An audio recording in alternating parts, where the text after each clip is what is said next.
Xi Jinping is preparing China for a long trade war. As the trade dispute escalates between China and the US, classic Chinese movies about the war to resist America and aid Korea, as the Korean War of the 1950s is known in China, have made a reappearance on Chinese primetime state television. Reluctant to accept humbling terms demanded by Trump to end the two countries' year-long trade spat, Xi Jinping is preparing to lead his country into an all-out trade conflict with the world's leading economic and technological power, just as Mao Zedong sent Chinese volunteers to take on US forces during the Korean War for 4 long bloody years in the 1950s.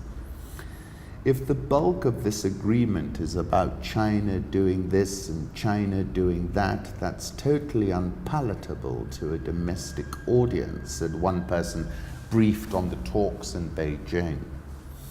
But just as Chinese forces ultimately fought the US to a stalemate in Korea by pitting sheer troop numbers and a far greater tolerance for mass casualties against superior American firepower, Mr. Xi reckons he can direct a successful society-wide struggle in the trade dispute.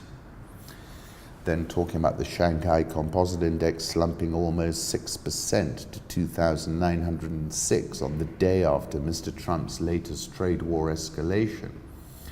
People briefed on the Chinese government response said the national team was told the line in the sand was 2,900. The next day, the SCI rebounded.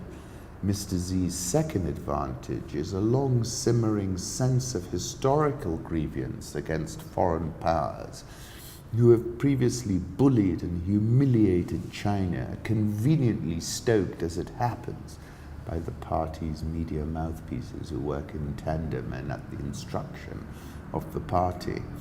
Frederick Wu, a professor at Nanyang Technological University in Singapore, sums up the feelings of many when he describes them as a list of surrender demands for China to acquiesce to. It's a reversion to the 19th century when Western and Japanese powers dictated all the terms in their humiliating, unequal treaties with the feeble Qing dynasty, he says. If there is a decoupling between the two economies, so be it.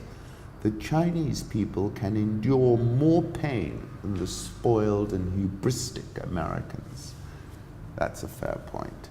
Mr. Trump, meanwhile, must contend with powerful constituencies, farmers, Wall Street, retailers, consumers, and a free media, among others, who complain loudly about the cost of his tariffs on Chinese imports and doubt the wisdom of his strategy. Xi Jinping, of course, I wrote about this in March last year, was appointed president for life.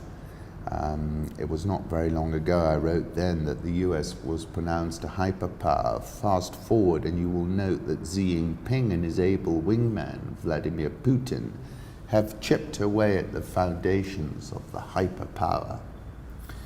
September 2018, I was saying Trump is rattling Xi Jinping's golden cage and surely wants to bottle up China in the South China Sea, and hence, I said, the Indian Ocean becomes central. You know that argument I've been making.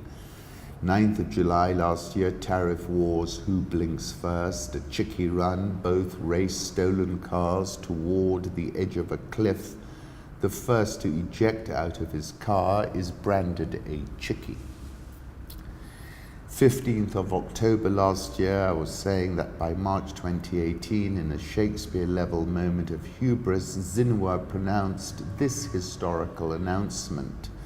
The Central Committee of the Communist Party of China proposed to remove the expression that the President and Vice President of the People's Republic of China shall serve no more than 2 consecutive terms from the country's constitution in one fell swoop, President Xi Jinping was president for life. And I said that was the apogee.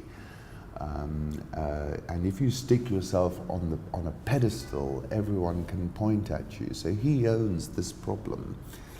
October 2018, the incident with the USS Decatur, where a Chinese warship came within 45 yards of the Decatur in the South China Sea, I said, is surely a precursor